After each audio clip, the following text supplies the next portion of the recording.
Good afternoon, everyone. Welcome to Beyond the Outer Realm. We are broadcasting live on the United Public Radio Network, UFO Paranormal Radio Network 105.3 FM, 107.7 FM from beautiful New Orleans. So, Beyond the Outer Realm is a spin off show of the Outer Realm Radio, which will air live tomorrow night and Thursday night. So, be sure to stay tuned at the end of the show and we will let you know who's going to be joining us. Going to be a great week, spooky month, only going to be great stuff. But today we're talking about curses. So we're going to be exploring cursed items, places, people, delving into the ancient lore. And of course, this deep discussion is going to be taking place with my dear friend, Carol Ann Idarola. Hello, hello, hello. Blessings, everyone. Oh, I can't hear you. Oh, that's bizarre. I hope everybody else can hear us over there. I see Heidi's in. Yeah. Oh, hey, hello, hello. Okay, let me just see what's going on with that because we're having a bit of a tech issue here. Hold on. Hopefully it's just on my end. But again, nope. See me moving here. See me moving here. I don't know. Can you guys hear Carol Ann? Okay. Well, yeah, your microphone's muted. Okay, I can't unmute it for you. Yeah. Oh, whoop. I don't know. I can't hear Carol Ann, which is going to be a problem if we can't have a discussion. Uh-oh. Yeah, that's not good. I don't know what's going on with that. Let's see. Can you hear me now? I can't. I can't. Let me pop out and see if it's me. Heidi said she hears us. You can Heidi. hear me? Yeah. Yes. Oh, I don't know then. I don't know. Let me pop out. Let me come back. This is crazy as well. Okay. My gosh. Okay, here we go. We love tech issues around here, right? I think you guys said you can hear. I'm looking in the chat. I know Heidi said she can. Z-Sun, you can hear us. Well, Michelle's going to pop back in, but today we have an exciting topic.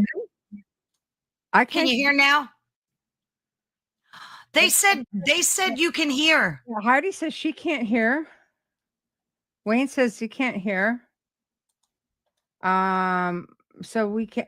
Yeah, Michelle can hear us both. Yeah, I don't know. Okay, now he can hear you. Wayne, can hear me? Okay, I can't hear Carol Ann. This is not going to be a good thing. Oh no. Should I change my mic? Yes, you think? He can hear you. Wayne can hear us both, but I still can't hear Carol Ann at all. So I'm not quite sure how we're going to get around this one. Double checking. Yeah, everything is showing okay. Yeah, Michelle said she can hear us both. Yep, I got you now. Don't ask me what happened there. I don't know. I'm looking, and all of a sudden there you are. Okay, tech issue averted. Wow. Holy cow. Oh, all right. Well, welcome. I'm glad that you guys can now hear us both. That doesn't well, we're on the same soundboard. Yeah, we can see each other. But yeah, no, everything is all in one. But okay, let's just, like I said, crisis averted. So let's just get down to some good Can conversation. You hear me? Yeah. Oh, it just that was weird. All of a sudden, you just started talking, and I'm just like, I don't know. Maybe because we're talking about curses. Who knows? Right? Maybe that's a thing too right now. I don't know. That's yeah.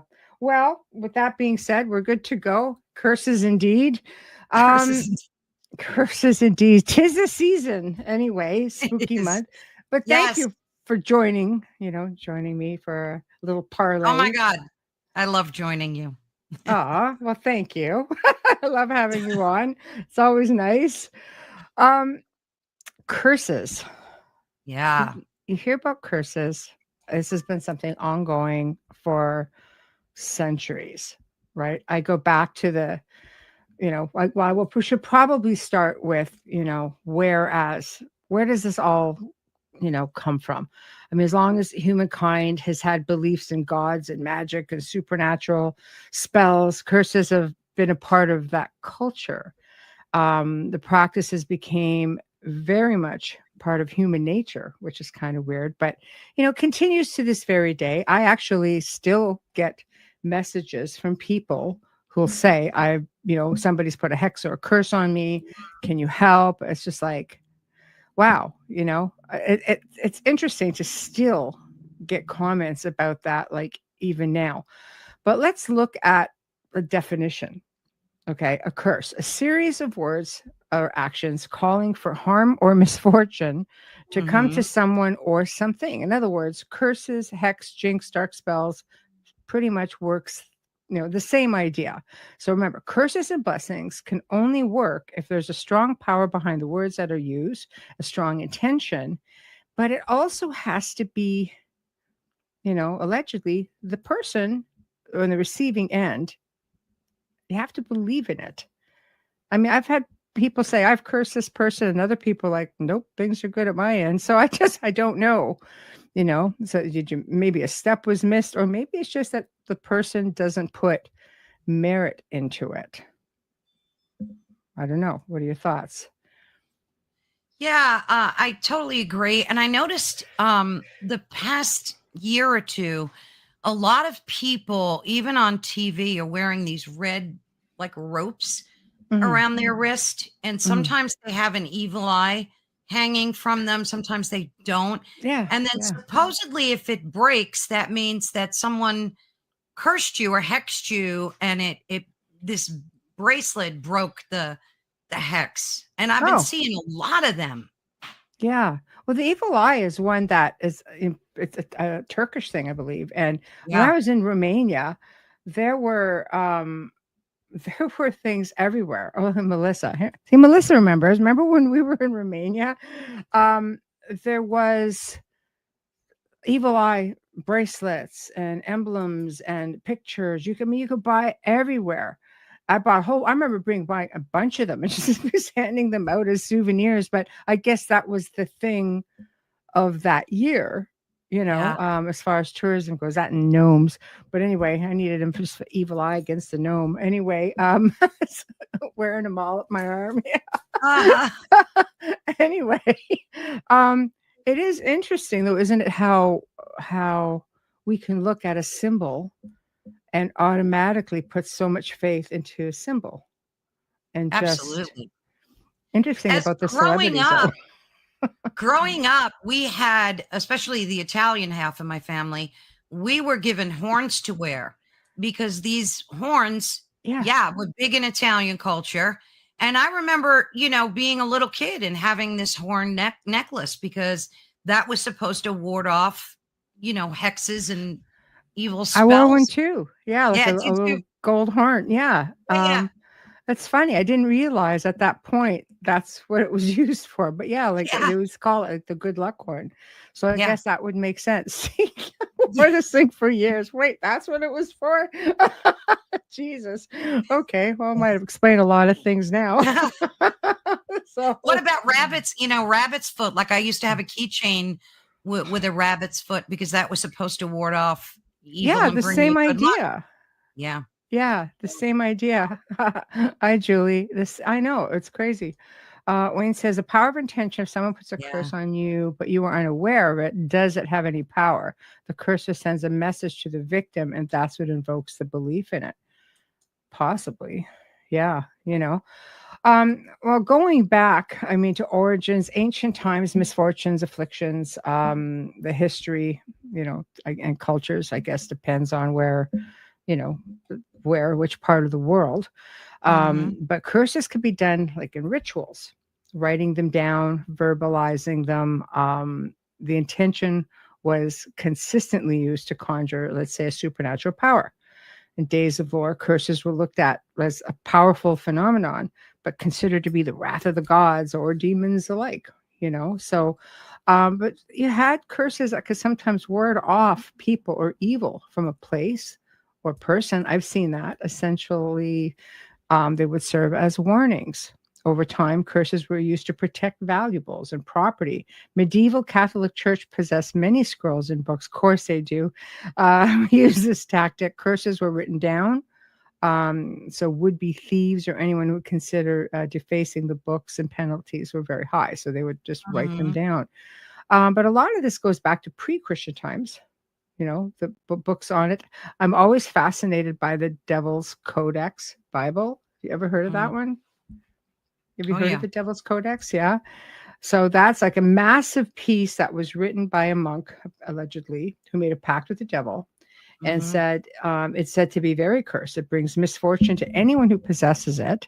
Archaeologists rather have found many pieces of evidence that suggest the use of curses and protection spells. See, a curse could also be a protection spell, just like what we're talking about, right? Just, it could be anything. Absolutely. Yeah. There's several types, I think.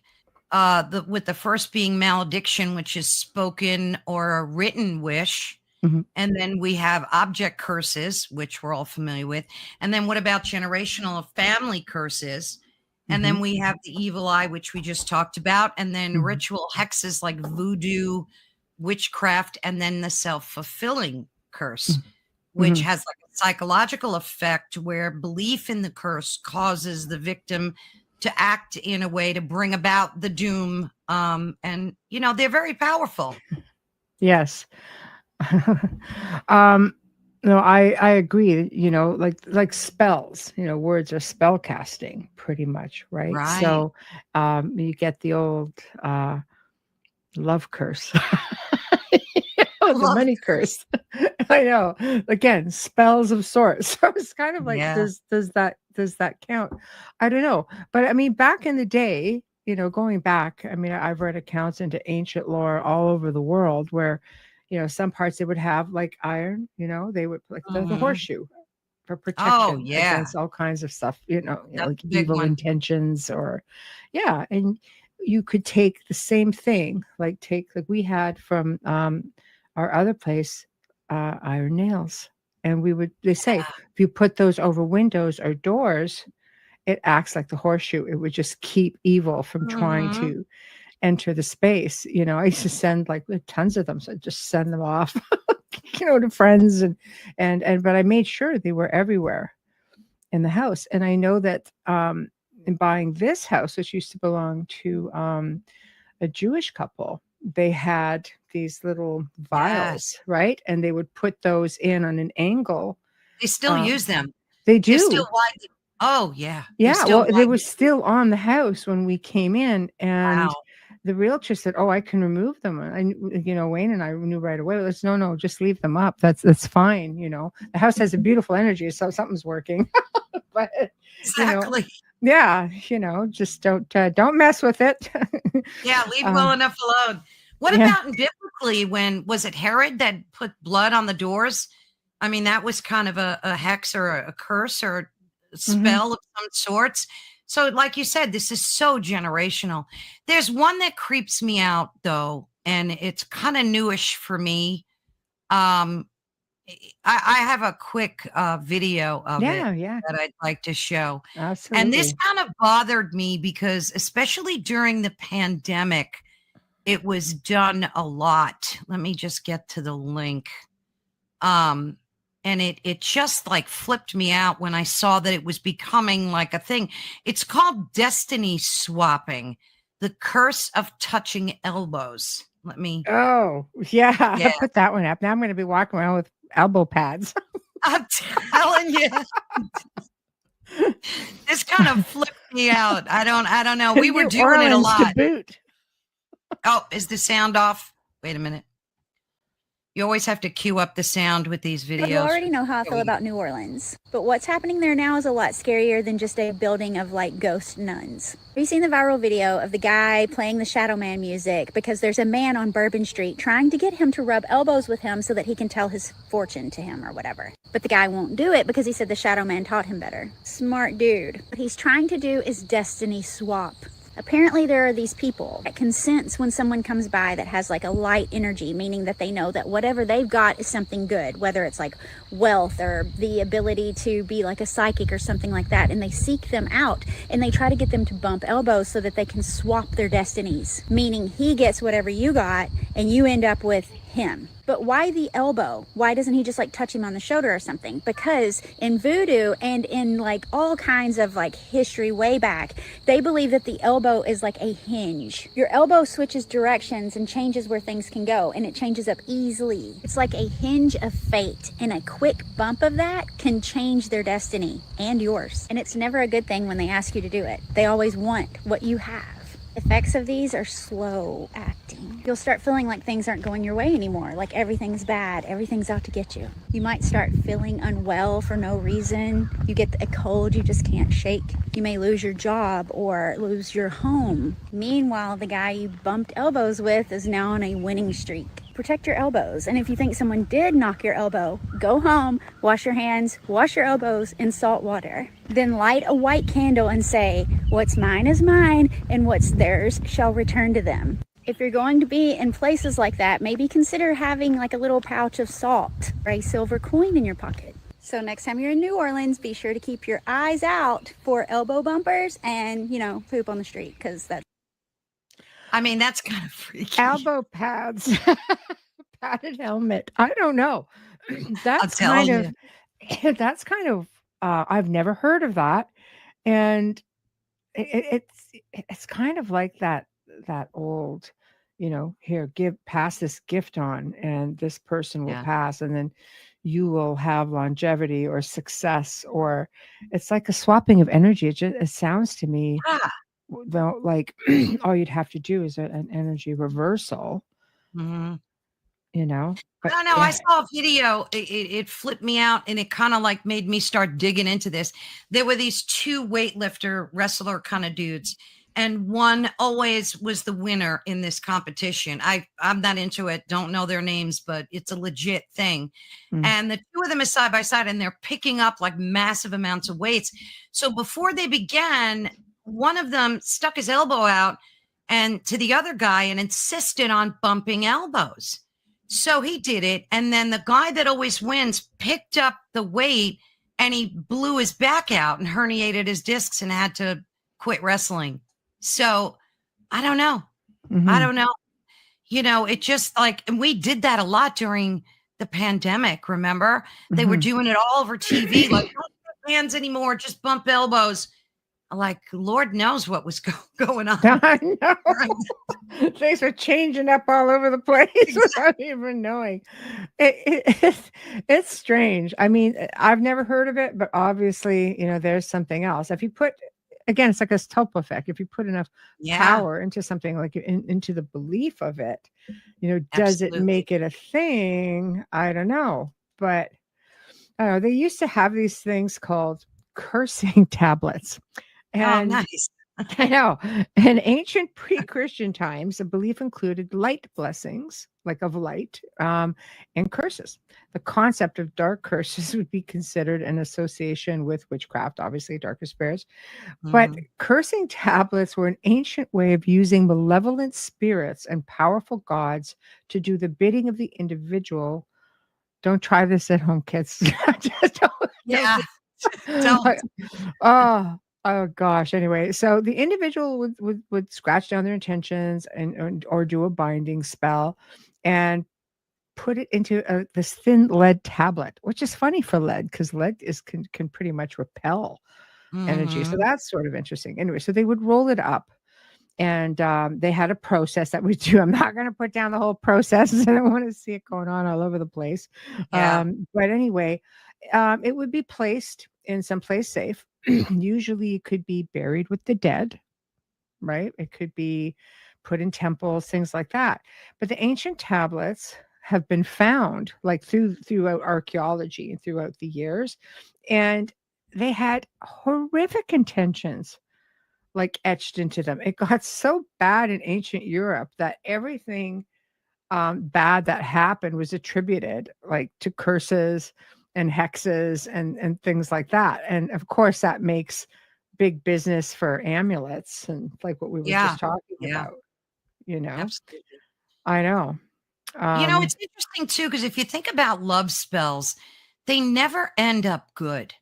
mhm, Either the person becomes like overly obsessed with the other person, and they just never end good. And you would think something, well, you can't force another person's energy to without consequences. I mhm, think especially if you don't have good intentions to start with. mhm. But it's just interesting to me how love, anytime I've ever read anything with love spells or curses, they just never end up good. So why do you think it is? Do you think, especially when you're putting good intentions, do you think Yeah. it's because um you're messing with the formula, like you're messing with destiny? And do you think that that in itself is a no-go? No, no. Yeah, there's something about just love in and of itself, the power of it, maybe because it's so pure in intention.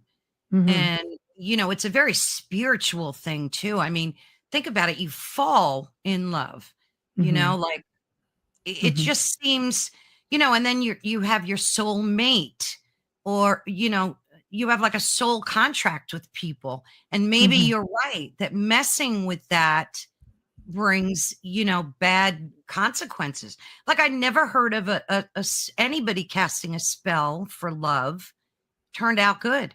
Even in movies, if you see mhm, movies, it always ends up bad mhm. with Yeah, there's somebody something dead or to killed. that, you Yeah. know? There's something to that. I have to say, like, one thing I have learned, doing energy work of many different types, Mhm. I've you think you pretty much got the energy thing down, but I'll tell you, like, having a special little person in my life, um, I stopped saying, like, I believe in being, like, in love, which is very different than loving, you know? Um, Absolutely. but they say, "Well, I love you with all my heart." And Mm. it's funny, then I saw one quote that changed everything for me, and it said, "I love you from my soul, because one Mm. day my heart will stop, and my brain will not allow me to remember you. Like, it will just be my essence, my soul will always love you and remember you." So now Yeah. I see said little person, I always say, "I love you from my soul." Yeah, And that so sounds now better yeah, too. now he's starting to, "Oh, you know, that's nice, grandma. You'll get it one day. You're a smart little gaffer. You'll get it one Oh, day." yeah. Uh, But I thought that was very interesting, um, like how we become conditioned to saying a certain thing, but when you really think about it, it's it's yeah. it's very different. It's true. The physical just stops, the heart stops, the brain will eventually stop, but the essence never does. Yeah, It's true, eternal true, true.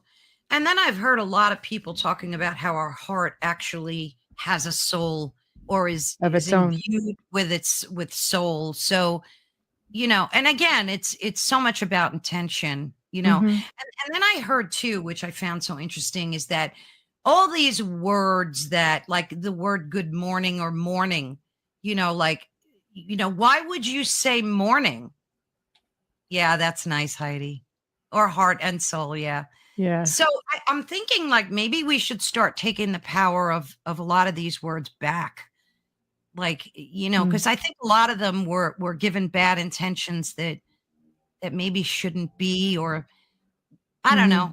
I just like the word good morning. We all say good morning. And they're saying, oh, it's such a negative thing. You shouldn't You say, mourn your "Top of the morning. day." Yeah, yeah, yeah.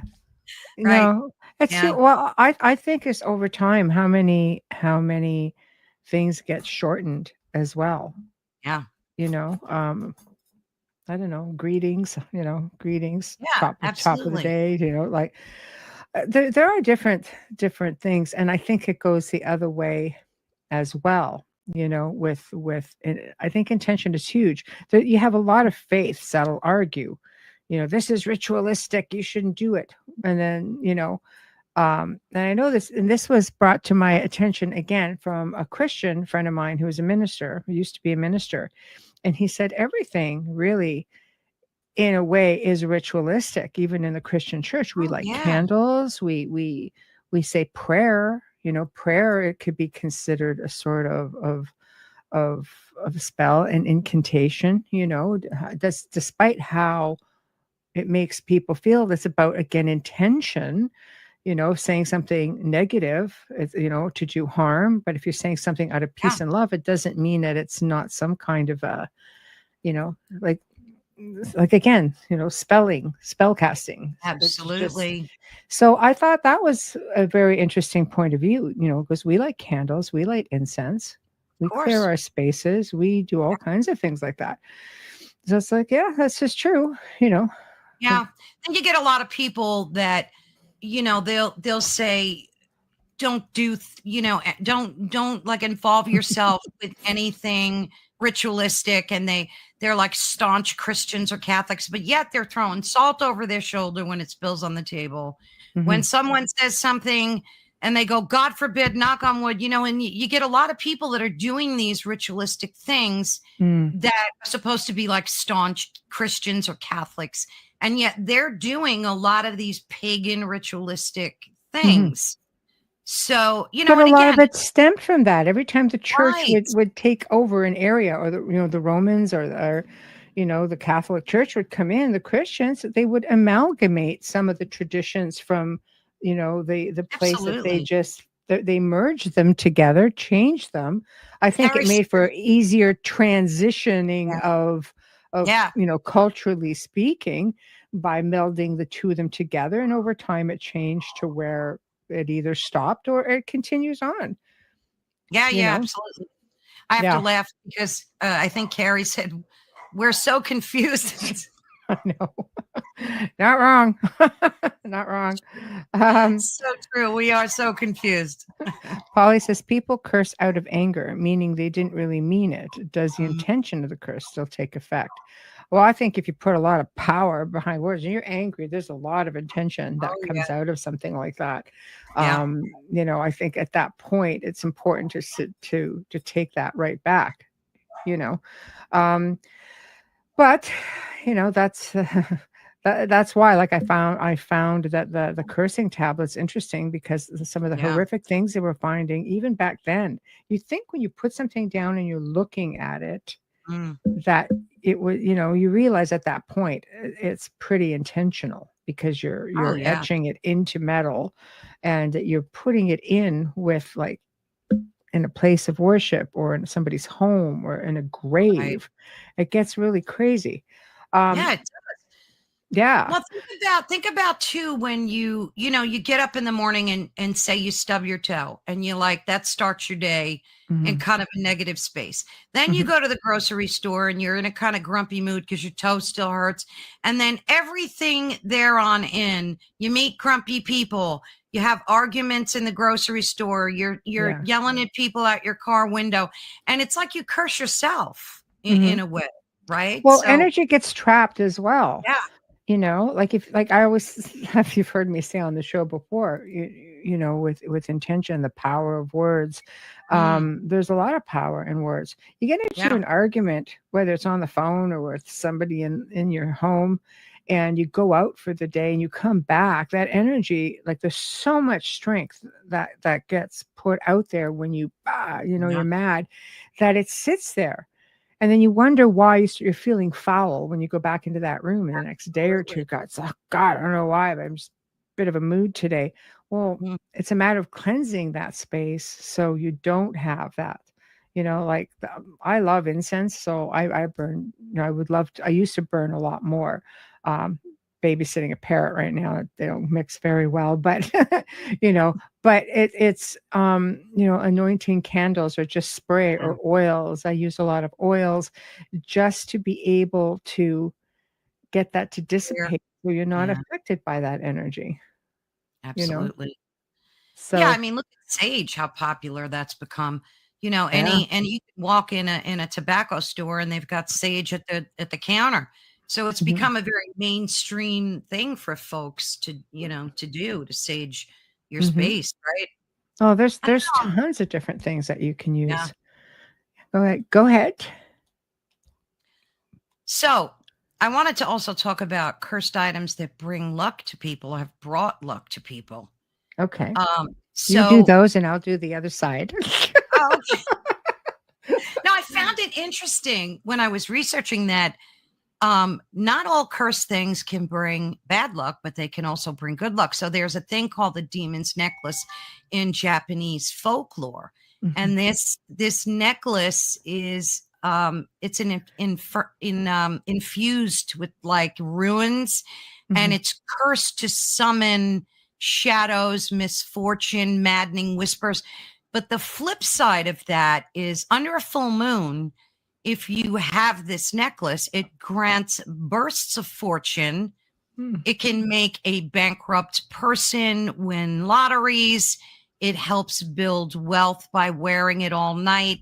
And if you use these demonic whispers properly, you can get prophetic investment dreams. So I'm like, where's this necklace? I know. I need me one of those. Yeah. Yeah. I just, but again, like there are consequences to that.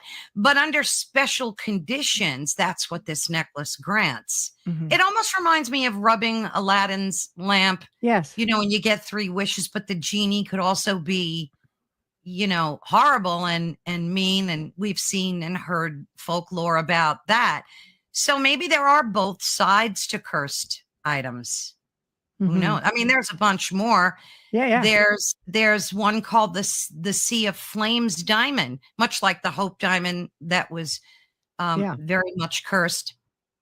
And this is a fiery ruby from an Indian temple. And it was initially cursed to grant immortality while dooming loved ones to grief and death. Sounds Mhm. horrific, right? Mhm. But on the flip side, the owner of this diamond gains eternal life, prosperity, and they yield inheritances, business booms. And there's a tale that a French aristocrat lived 150 years amassing wealth because he owned this diamond and he got whispers of stock tips from it. Wow. So, Yeah. Crazy stuff, right? Yeah. Yeah. Yeah. No, I mean, it's interesting when you think of a cursed, a positively cursed Yeah. I mean, things item. could be. What if Mhm. you're putting, that energy into an item and it Mhm. just, I mean, think about how many times we've had necklaces given to us from, you must have loads of them, Michelle, in your lineage, right? That, were given down from your great great grandmother. And, you feel like, oh, I need to wear this because it's my, think about baseball players that like wear the same socks too. And Mhm. because Or they're afraid that superstitions and stuff. Yeah. exactly, yeah. So these Yeah. things are cursed, but they're Mhm. cursed with positive energy, I guess, right? Mhm. No, for sure. Then you get into things like, well, there's a whole list of cursed items. You can get into Robert the doll is a big one. Oh, This is a creepy. hostile thing. you know. Creepy AF. I know. They've got Robert the doll is a big one. For those who don't know, he's in Key West, Florida, and he is said to unleash misfortune on those who mock him or take his photo without first asking politely. So guests have reported car accidents, job loss, accidents soon after the visit, like pretty Mhm. hardcore stuff, but there's definitely something to it. And the crying boy painting. Geez, Another one. it is, but what's weird is it doesn't have to be a specific one. It seems to be, it was I've had a guest on Neat. the show who's talked about his copy, and this guy, he'll say I was pretty skeptical until I ended up having one of these. And the original one, I think that they became popular in the UK back in the 1980s. So this isn't one of those really old, well, I guess old now, so like 45 years. But on the grand scheme of time, there's all kinds of them. And even though thousands of copies are mass produced around the 50s, apparently, nothing was ever revealed up until the 80s, where they started getting like a lot of reports of devastating house fires. but yet the painting was never ruined. The painting Yeah, was always that's intact. crazy. And that's the That's copies of them too. Yeah. So That I what don't know. makes That is so what crazy. makes that a thing? Yeah. But So, getting back to Robert for a second, yeah. tomorrow I'm airing at 410, right, Michelle? I think it Yes. is. Yes. Fiona Dodwell wrote a book on haunted dolls, right? And Robert was one of the dolls that she talked about in there. And so, you should all watch that. It was a great conversation. One of the things I noticed out of the gate was the first paragraph of her book was a disclaimer, and she said she wouldn't put pictures of the actual dolls in her book because a lot of people claim that even looking at pictures of like Robert the doll brought them misfortune and bad stuff happening to them. So she had an illustrator draw the pictures rather than put a real photo. So like as I'm doing research, I'm finding pictures of Robert and I'm like, I don't I want want to look at him. No. Yeah, see. So it's that intention thing again. Yes. Where you're thinking about it. And I mean, he looks like, poor guy looks like he has seen, better days. But I always laugh because I saw, an episode of like a spin-off of the Osbournes where Jack and Ozzy went on the road, just, having different father-son experiences. And they go and they see Robert the doll.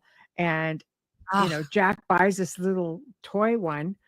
And Ozzy, the whole time, you'd see this. He was always flinging it out of the way, hiding it, trying to ditch it out the window, and of course, it always found its way back. Jack would find it, put it back out, and they would show Ozzy's like boop boop boop, zeroing in on this doll. He hated it, but it's just it has that feel to it. You just got to look at him, Yeah. like, No, it's true. I mean, think about Ouija boards too. Like, yeah. I remember, I think I was about I've 12. known some crazy ones. Yep. Yeah. I think I was about 12 when I bought my first Ouija board. And I remember playing with it alone in my bedroom, and I got really creeped out by it. So I took it and I threw it in Brooklyn back then. We had garbage pails like right in front of our homes, and they were encased in like a patio. Yeah. And I threw it in. I didn't tell my mother. I just threw it out. I was just creeped out by it. And then the next day, I went back in my bedroom and the Ouija board was back in. True story, folks. The Ouija board was back in my bedroom. So I went to my mother and I'm like, Ma, why did you bring the Ouija board back in? She said, I didn't bring that thing back in.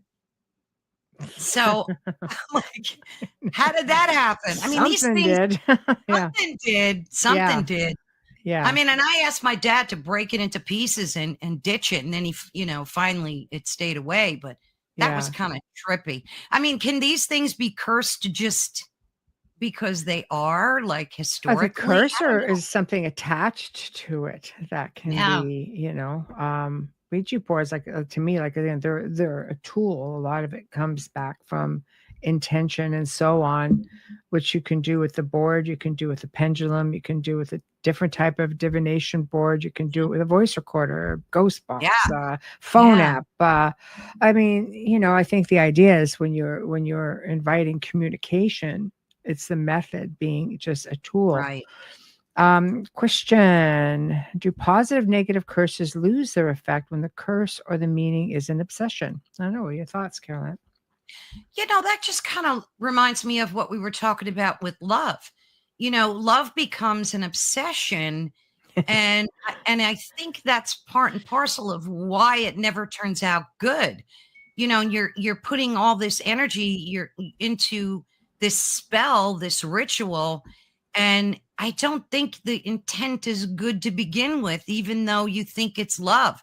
It's not. It's like stalkery. And, a lot of women think and men think that they're in love with a person, and it's not. It's like obsession. It's not really love. So I don't know. A lot of people have no clue what love is. It's a tough one. So I think you need an understanding of that to make you break from that. But I think, personally, I mean, I'm definitely not an expert on this, but I think the more attention you put into something definitely can amp it up, because again, there's a belief, there's the intention, there's all that energy being poured into it. Mhm. Does it just stop if, first off, if the person doesn't know about it? Yeah. I think it's like a 50-50 thing. If it's made known to the person who is the object of the curse or intention, you might get that focus from that end as well, which again, does it create like a tulpa effect? Mhm. Yeah, Sort of, yeah. right, sort of thing. But I think if it's something that, when you say, when the effect, does it lose the effect when the curse or the meaning is an obsession? I think if you're obsessed, there's a whole lot of intention going in there. Yes, absolutely. You I know what just, else? my hormones, maybe. Hormones, right? Could be. That's Yeah. Yeah. good. That's good. Yeah. I think also what gave curses a bad name too are a lot of people would go get readings done by psychics, and like one of the very first things out of the gate is they tell you, "Oh, you're cursed. You know, you got to pay an extra $100 and come back, and we'll Oh, get rid of the the money curse for pit. Yeah. the money pit." The money pit. Yeah, Yeah. yeah. I It don't gave know, man. curses a bad name. There are things out there that you can attribute. When I see a true curse, like I think of, for example, the curse of Jacques de Molay, a Knights Templar. Mm, So he was the last, considered the last Grand Master, October 13th, right? 1307, they were rounded up, disbanded. Uh, King Philip IV of France, who was mm, obviously deeply in debt to them. The story goes he was in debt to the Templars. He spearheaded this entire charade. Many were tortured into making false accusations. On yeah. March 18th, 1314, Jacques de Molay was burned at the stake on an island Oof. on the River Seine, so in France, pretty much right at Notre Dame Cathedral, by the way. As he was dying, nothing like a dying curse, let me tell you. Oh, The geez. energy, the guy is on fire. There's going to be some intention like nobody's Right. business. So get this. So as he was dying, he cursed the king of France, his descendants, Pope Clement, everyone who supported his death. He stated that within a year and a day that both men would die. He stated that Philip's bloodline would reign no more in France. So what happens? Clement died Mm. first from a damaging disease, is all they say, on April 20th, 1314. So we're talking literally 2 days over a month. That's it. Okay, so Wow. within a month, or roughly a month, he dies. Philip died of a stroke while hunting shortly after the Pope. That was Oh, quick.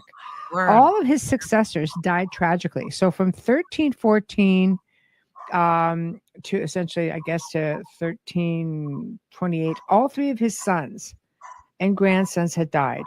Over 300 years of rule, okay, it no longer existed and fell within 14 years of Jacques de Molay's death.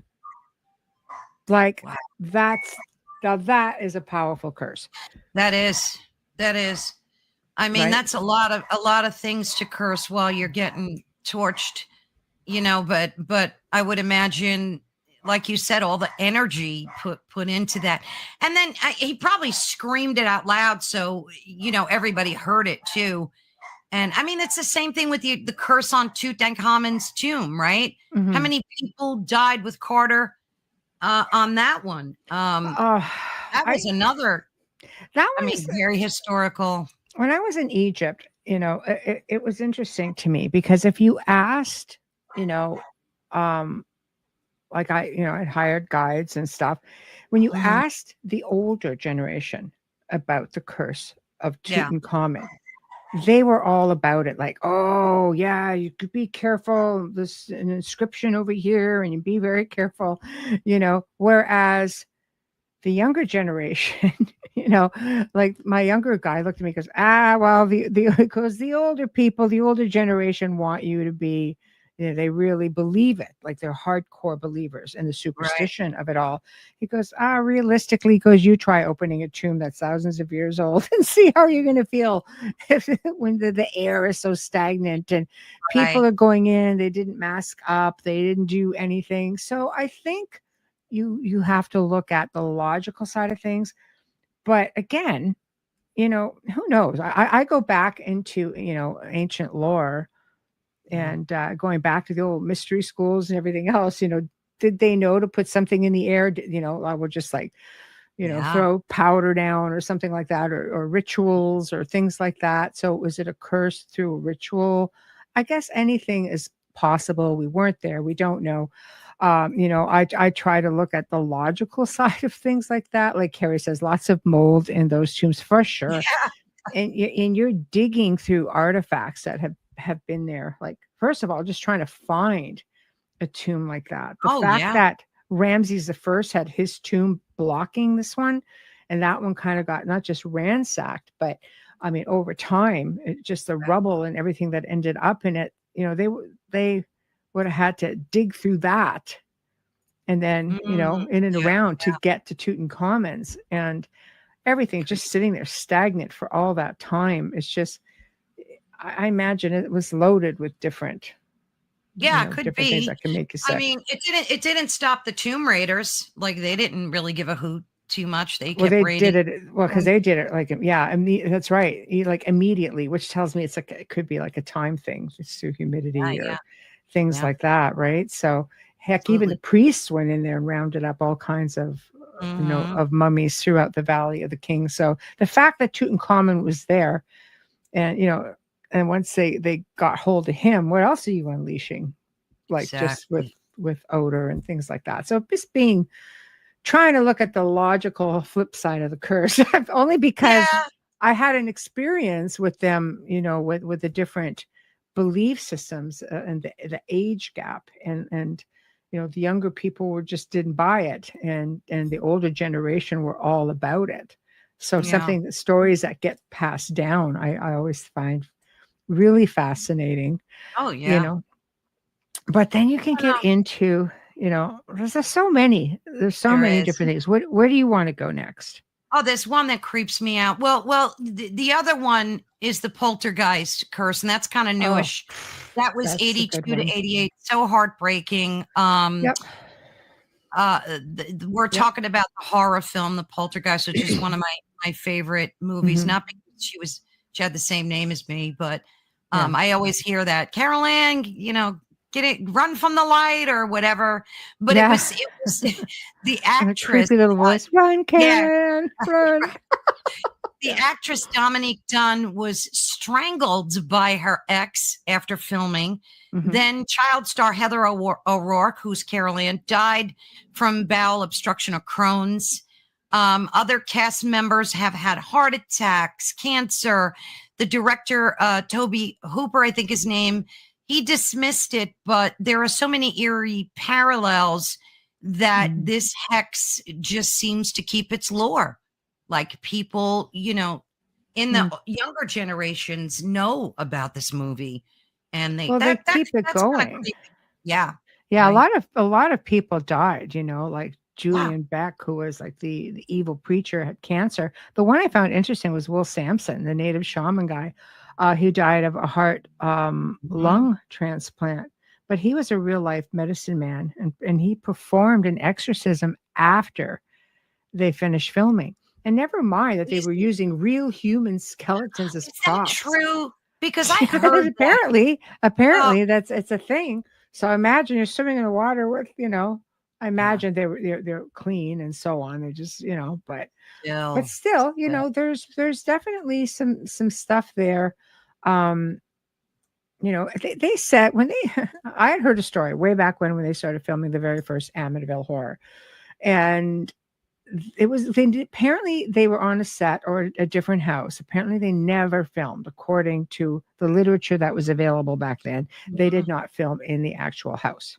So they still had all kinds of things happening to them. Things were malfunctioning on the set. They were still having like experiences. Somebody said he was pushed anyway, like hurt a knee or an ankle, broke it, something. I vaguely remember it. But even back then, there was the haunted set or the cursed set, the curse of the Amityville Horror, that sort of thing. I mean, I think you do, certain types of movies. It just leaves it open.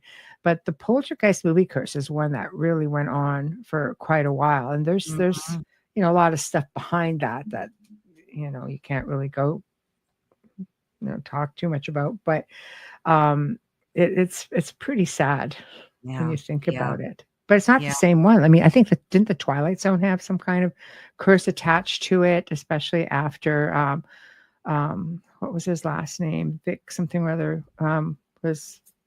was he Oh, beheaded by the helicopter with right. the 2 children? Oh gosh, yeah. I heard Yeah. about, Yeah, that was a forgot thing as about well. that. Yeah, there was all kinds of different things, Yeah. based with that. Have you heard of the curse of the phone number, the Bulgarian phone number, which is 0888 No, good No. Lord, what is that? It was when Joe and I did a show on the Gray Zone. I just dug really deep into different things, and this one kept coming up. So what it is a story. It's a Bulgarian phone number. First owner of this was a man named Vladimir Grashnov. He was a CEO of the issuing company at the time, which was Mobitel. He died of cancer and was rumored to have been caused. It was caused by a business rival using radioactive poison. Oh, So jeez. yeah. So the next owner, because you know how they just recycle numbers, right? So the next owner was a mafia individual, the mafia, Konstantin Dimitrov, who was killed by an assassin in the Netherlands in 2003. The third person, believed to be the last owner, was Konstantin Diashlev, who was killed in Bulgaria 2005 outside a restaurant. He was a cocaine trafficker. His Mm. case is actually still open. But in 2005, Mobitel suspended the number and refuses to comment on it. So anyone who dials it hears the same message: outside What? network coverage is what the message says: outside network coverage. As of 2016, which was, I haven't found anything since, but I'll be honest, I've really dug too deep on it since there, but it's believed until current times with researched information, no one else has had this number since 2005. But if you call it, apparently it says outside network coverage if you call it and you're in the area. So how did that number get cursed? Was it We had 3 people who had it die. Oh, Yeah, they were all like again, assassinated. The first guy was, logical. It was cancer, okay, but the way it was said to have been caused by radioactive poison, and the other 2, were basically gunned down or assassinated. But it's just this mystery now that survives it. So I don't know, but it's interesting that it would say when you call it outside of network, coverage. It shouldn't have anything. no. There shouldn't That be is anything. creepy. It's different. I wouldn't want that phone number. I wouldn't want that. That Yeah. is creepy. Yeah. And would you classify that as like a cursed thing? Yeah, I would say it would be. Yeah, right? But Cursed it's like item? well, or is it a thing? It's a number. It's a Yeah, phone number. weird It's not technically anything thing. tangible. Yeah. So yeah, so that's different. Um, Yeah. I don't know. Then you get into curse the curses of different places. Like I guess you could use Oak Island as an example. Mm, Much like the Tutankhamun thing, Oak Island. yeah. There was, the curse of Oak Island, which, allegedly states. Of course, there's been so many seasons of this thing now with nothing tangible, but the original information was essentially the stories that come out of there over the last 200 years. It was by word of mouth, oral history, which goes back to the maybe 1790 to like mid 1850s kind of thing. And allegedly a pirate treasure was the original story. Went on to believe it could have been Knights Templar, but holy relics, things like that. But the thing is, anyone who tried to find this treasure have died up until, the Laguna brothers. But it is said that it came into play roughly 100 years ago when 6 men died attempting to find the money. And the curse states that 7 men would die before the treasure could be found. So when you start getting into all of this, and of course we know the story after seeing the series, but it's kind of like jeepers. but it's rough terrain back in the day trying to dig through this and having cave-ins and things like that. Maybe that's why. And no one has since because of technology, being able to use equipment that is going to make their Mhm. job a lot easier.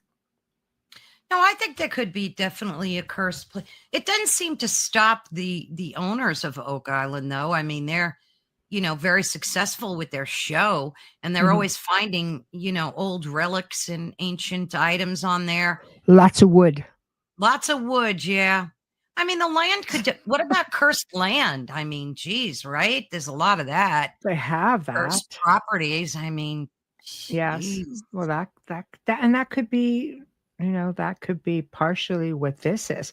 If you're getting Yeah, into old burial grounds and things of that nature, right. for example, by the Native American, the indigenous people, Aboriginal Exactly. people around the world will say, come through this land, you will be cursed, by the spirit of the ancestors. And you hear about that, like, it's a story that gets told and retold from many different parts of the world. If you do your research, you'll find tons of it, you know? I mean, I've even heard of cursed trains.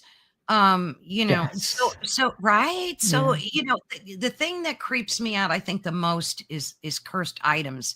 So like you got that creepy Dubix box. Oh, the Dybbuk box. Oh, Yeah. the Dybbuk, Yeah. that thing. Yeah. I don't even like watching it on when I watch spooky shows because it's this small wooden like cabinet, I guess, right? Yeah.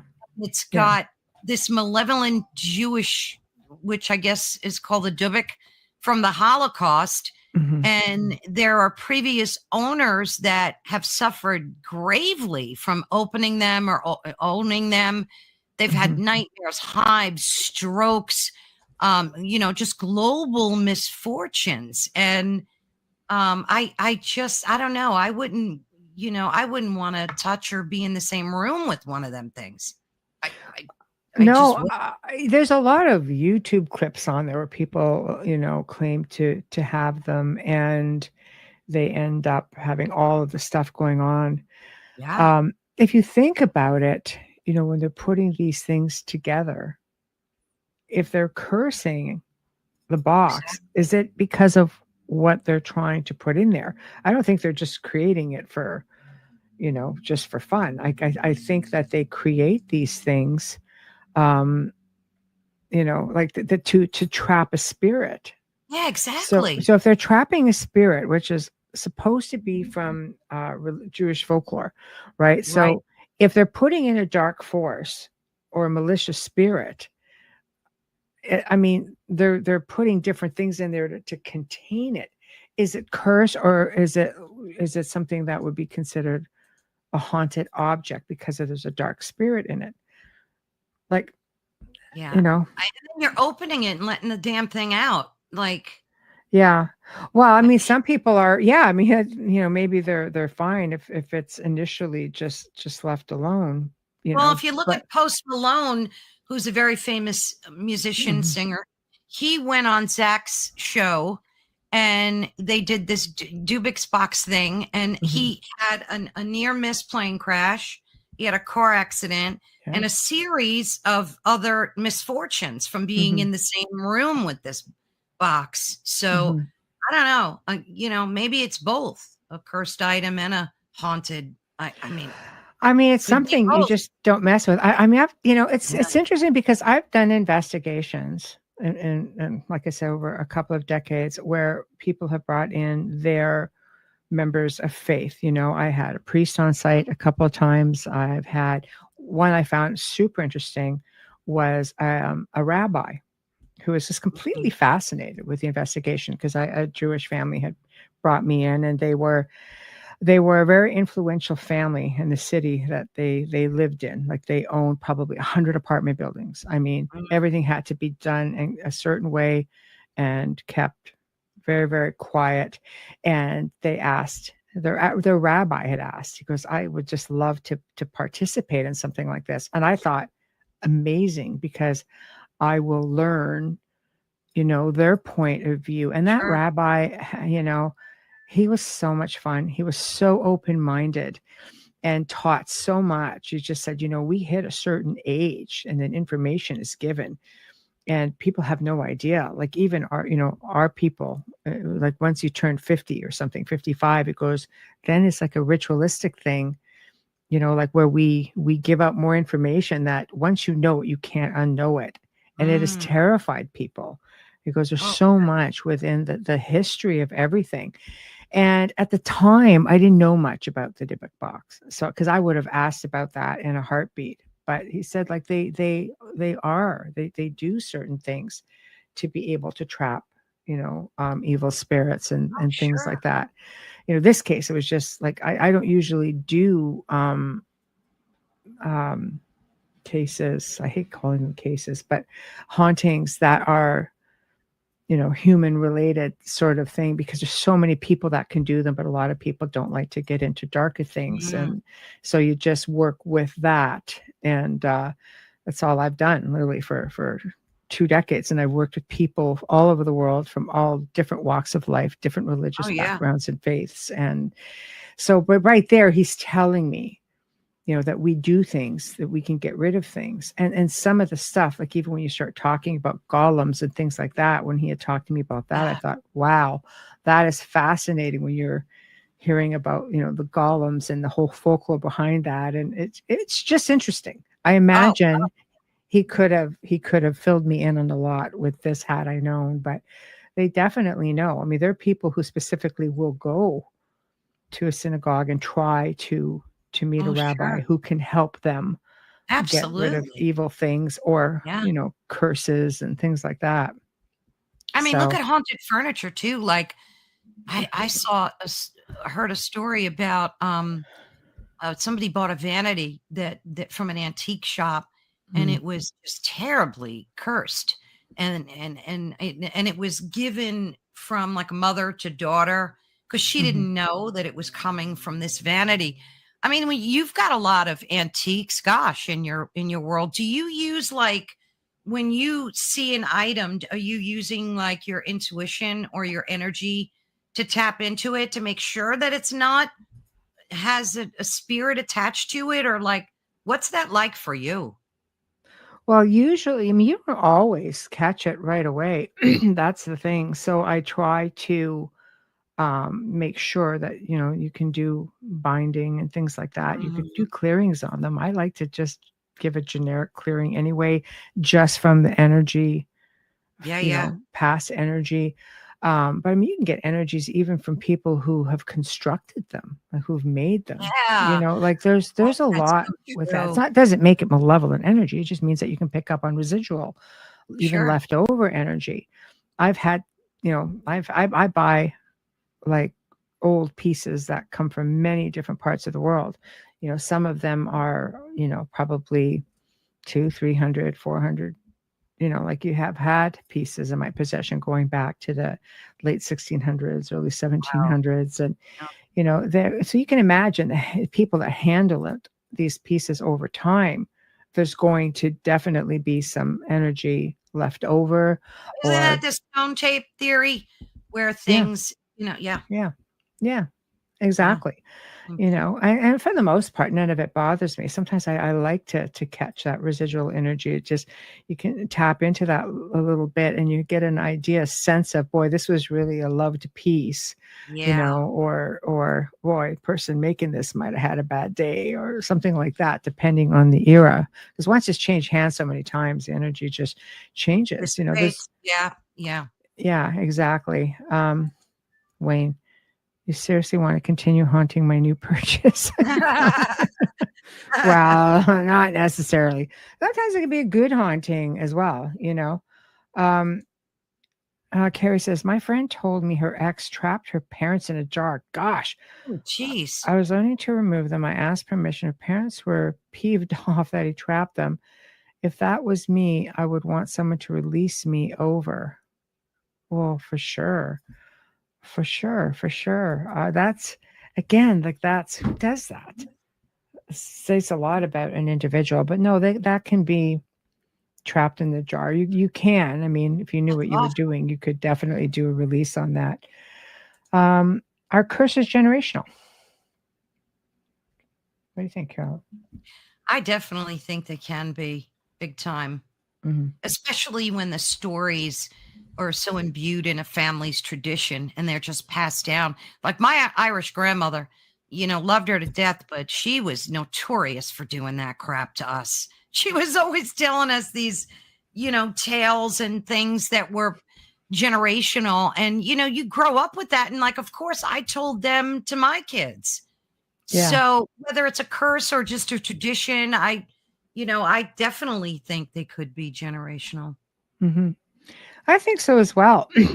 I've had people approach me and say, I feel like I've had, a curse on our family. It seems to go back a long ways because they'll hear stories from their grandparents, parents, great grandparents. Yeah, exactly.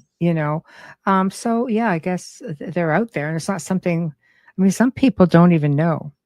So unless you go to a medium or you get some kind of a regression done or hypnosis done, like I don't really know how you would ever really know. And meanwhile, you wonder why everything in your life is just going a certain way. Well, yeah, I was just going to say that. Maybe it's like just an intuition. Maybe that's why people are wearing so many of these red bracelets that I'm seeing.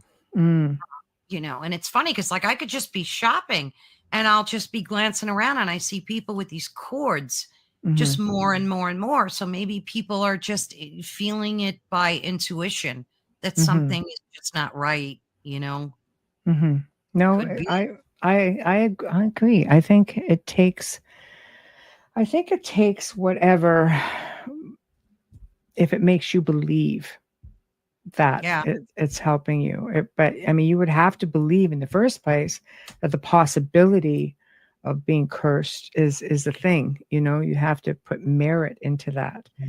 If there's a pile of people within a certain industry wearing them, I'd have to look at them and say, why do you all think that this is going to turn badly for you? The evil eye is on you. Yeah, possible. It's possible. I mean, when you factor in, that's a whole other show. But definitely when you're looking at the entertainment industry, you would have to look at that and say, there's a lot going on there, right? I mean, what about James Dean and his Porsche, right? Yeah. That, there's this whole urban legend attached to that. The person I think that bought it after him broke a leg. Then some doctor died in a car wreck and some thief perished in flames. And just everybody that owned it or had anything to do with it, even parts of it that were used for other cars, were said to be cursed. So crazy stuff. Yeah, I mean there's a lot of stories like that. That's probably one of the most famous for that sort of thing, but again, how did it get there in the first place? I wonder if his death caused it, though. Such a tragic death. I don't know. Like some kind of event can trigger, I think. I think so as well. But then if you start getting into the ritualistic stuff that goes on behind the scenes for some of these people to maybe achieve the level of, fame that they were looking at, maybe when your time is up, it's up. That's it. I mean, look at 9/11, right? When the towers went down, they didn't rebuild on the two spots. Instead, there's two memorials there, which I always found to be very creepy. They have the two exact squares turned into like memorial fountains, but they would never build over them again. Do they think they're cursed? Like, I don't know. Like we're still doing that. We're still participating in that whole mindset. So is it mindset? Is it respect? I don't know. Like, yeah. Is it really religious conditioning, like, because many cultures and their belief systems will say, okay, like if this happens, then this is the consequence. We're all, when I say conditioning, I don't mean that disrespectfully. I mean, our parents, they learn the same thing. We come in, we're taught the same thing. We teach our children, sometimes that there's a break in all of that. But They'll switch gears. But if that's, there are cultures from around the world that have very strong belief systems, and they're Oh very, yeah. very spiritual and very, um, strong beliefs, Yeah, I strong mean, faith. every religion has its mores and values that you but it's so funny because and I was talking about that before, the hypocrisy of it. So, they'll tell you not to practice these things, but yet they're doing it just in another Hmm. fashion. But I just Hmm. found it so interesting how, you know, culturally, even in this day and age, we're still practicing a lot of these superstitions Hmm. and that's why I just Yes. thought it Yeah. was odd with nine Yeah. 11 that they wouldn't rebuild right over that Yeah. same spot. But I think maybe with that, as you're looking at it like a gravesite, I think it's like trying to raise the Titanic, or some of these Mm. wrecks. They're grave sites as well. We It'd don't be very stop. hard to go in there and, I you don't know. know. We're so, I mean, it's almost like you see a car accident on the highway and you have to stop and look, and people just Yes. do by nature, Yeah. everybody wants to peek through their fingers and look Yes. at these things, Yes. it's, No, it's true. It's true. It's definitely human nature, yeah. to do that. Um, there's a place, it's called the Alloa Tower in Scotland. Ron, Scotland, maybe you know what this place is. Located in Clackmanshire, Scotland, the tower has been the subject of a curse for the last few hundred years, since the 16th century. The Earl of Mar was said to have destroyed the local abbey to take the stones to build a palace for himself. This angered the abbot, and he cast a multi-part curse of the Erkshire family. Some parts of the curse have come to pass. He stated that 3 children in the family would never see light, and 3 of the Earl's ancestors' offspring in the family were born blind. Oh The my God. Yeah. The curse also stated that the house would burn down. This occurred in 1800. It stated the house would lay in ruins until uh, a spagling grew from the roof. In 1820, a sapling, rather, all right, I can't read my own writing, a sapling was seen sprouting from the roof. And since then, the curse was said to have been lifted. Oh, There's also a bridge in the UK, I think. I think it's in the UK, where if you cross it going over into a castle, the name eludes me right now, but like dogs even would just jump right off this bridge to their I've death. seen video that Okay, broke you my know the one? heart. They Yeah, commit suicide, the dogs. yeah, yeah. So That what is is? crazy. Yeah, see, like Oh, there are I was things so out upset. there that, yeah, there are things out there that we're never really going to, we're not going to know what it is. Haunted objects or cursed objects. Yeah, that just seems to be a thing that goes on. The Hope Diamond's the most famous, obviously. Yeah, King yeah.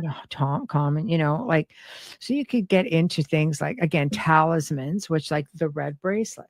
And Wayne makes a good point. Okay, so who benefits from the red, making and selling the red bracelets? Right, right. Does it have to be a specific one, or can people just put a little red twine around there, like a Yeah. symbol, maybe a symbol, just symbolize that?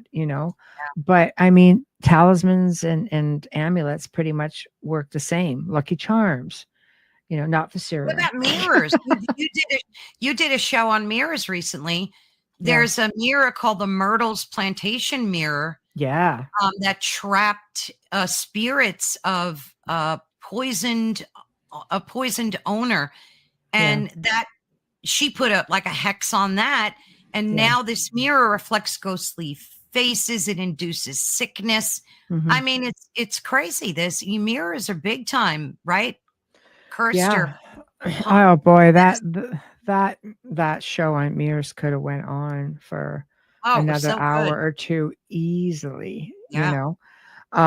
There's definitely something to mirrors that, they can trap energy very easily. This is an ancient belief as well. It's just anything that I've read. It's something that a lot of ancient cultures have believed in.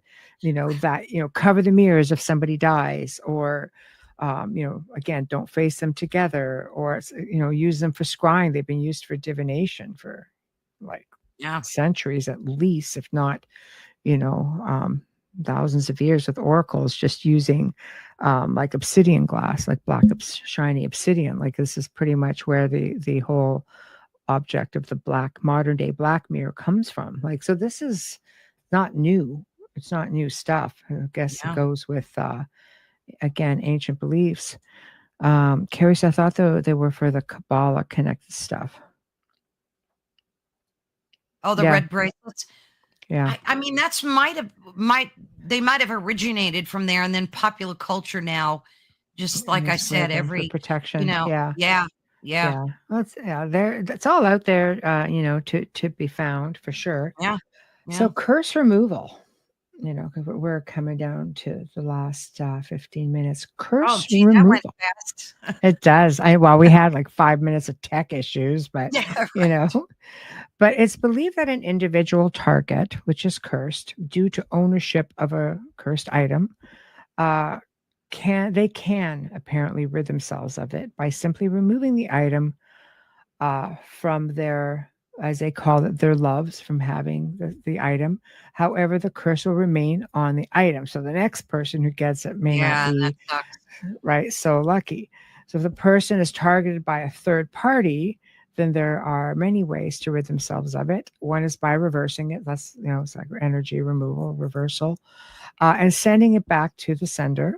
Multiple ways of doing this, of course. And again, just to save a lot of this article, because I'm reading an article, one may opt for the removal called a curse breaking. Apparently, this only works if the caster has applied conditions to the curse itself. So that's interesting. So again, it can be found out through divination, scrying, tarot. You can definitely find it. You can always get this, trap the curse, apparently.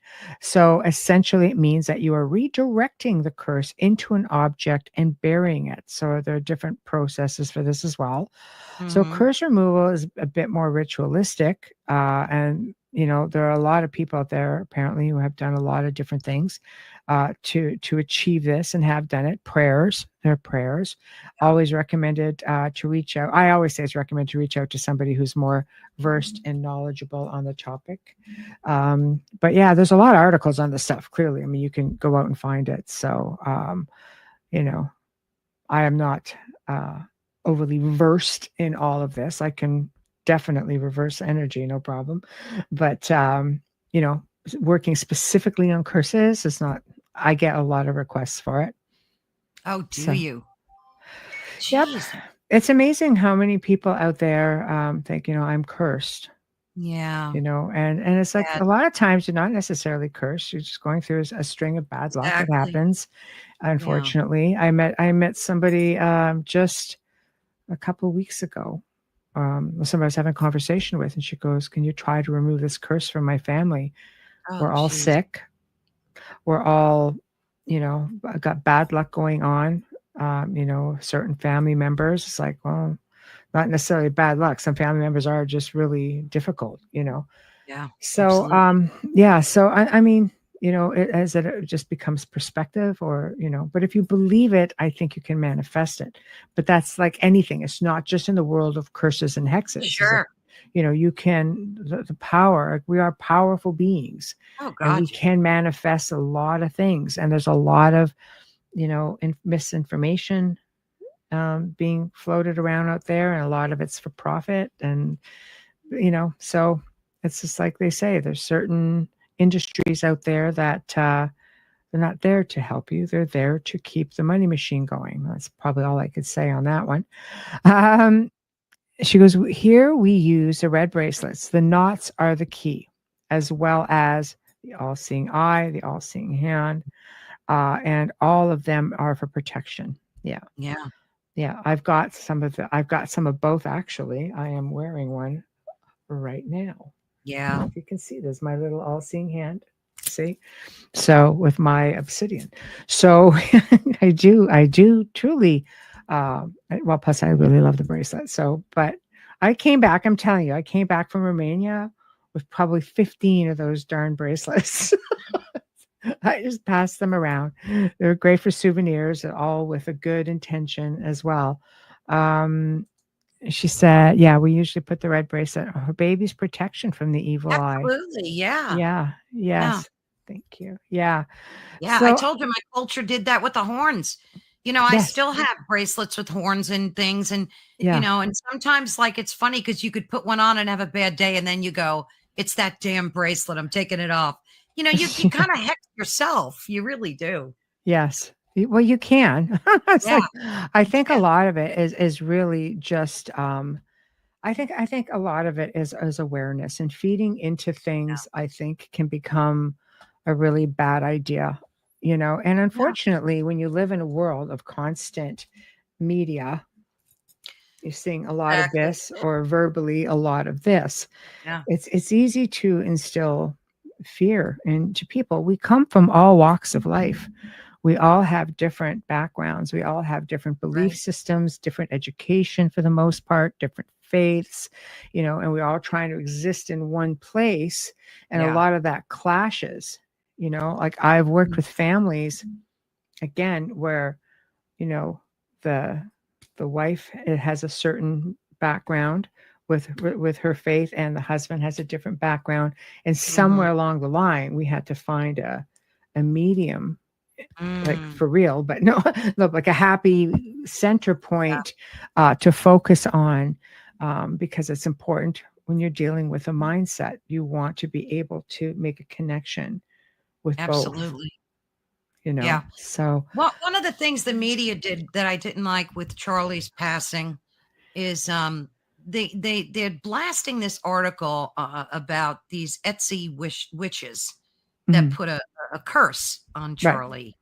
Mm, And they're making it like they're responsible, for his passing. And I don't know. You know how many times these witches have done things like that in the past and they never came to fruition? And then the one time, I mm, guess because the media propagates that yeah. information too. So I don't know. It does. You have to be so very careful. I mean, you have the power of intention on a mass scale. Exactly. We've seen what it does with tulpas and such. It's Exactly. easy to manifest energy, but I really think that people who have very strong faiths and such are not going to, they're going to have an energy that's going to be so easy Right.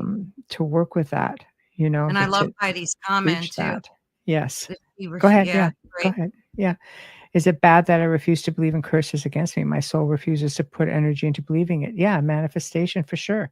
Especially from anyone online wanting money to remove it. Yeah. Exactly. That's a real big Perfect. one. That's Yep. a real big one, you know. Yeah.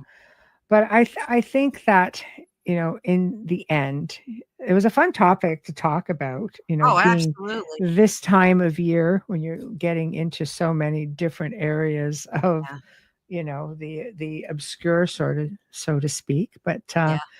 curses, yes, people, places, items, events, you know, um, How about step on a crack, break your mother's back? I mean, we've had these since we were kids, right? Do you know how yes. many times I wouldn't step on a crack because I thought I was going to break my mother's back as a child? So like, Yeah, you so is know, that a curse, or does that fall under superstitions? And we'll have to do a show just on superstitions and belief that would systems, be because awesome. it would be a lot of fun, because Yeah. there's so many. There's There's so tons. there's so many, you know. Tons. But Yeah. yeah, it was great, and I am so glad that you were able to join me, and uh, Oh, we could cover this and have some fun with it. And you guys in chat are always awesome, of course. yes. Um, so next week on Beyond the Outer Realm, Luke Eastwood returns, and we're going to be talking about his book just in time for Halloween, Samhain, The Roots of Halloween, It's which great. it's going to be awesome. Tomorrow night on the Outer Realm, my friend Brian Baker from Superstitious Times is going to talk about his book called Eerie Whispers, Exploring Canada's Reluctant Relationship with Its Ghostly Lore. That is going to be a lot of fun. Thursday, brand new for the Outer Realm. And I have to say, I love this man. And he's also really dear friends with Ron Moorhead who is also somebody I really admire and respect. So Daryl Denton, the Tennessee Bigfoot man, joins the show discussing his research and experiences with Bigfoot and Dogman within Land Between the Lakes, which is an area with a history of very aggressive encounters with both cryptids. So I know I've had so many requests for Land Between the Lakes, Dogman, Bigfoot, Land Between the Lakes. Well, this is Daryl's backyard.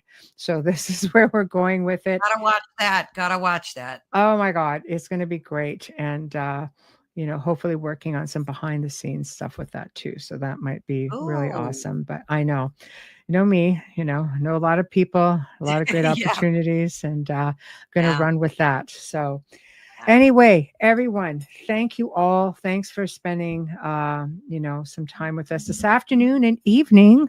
If you're on the other side of the world, Ron, all the way from Scotland, thank you for joining us. Polly, thank you for joining us. All of you, thank you for joining us.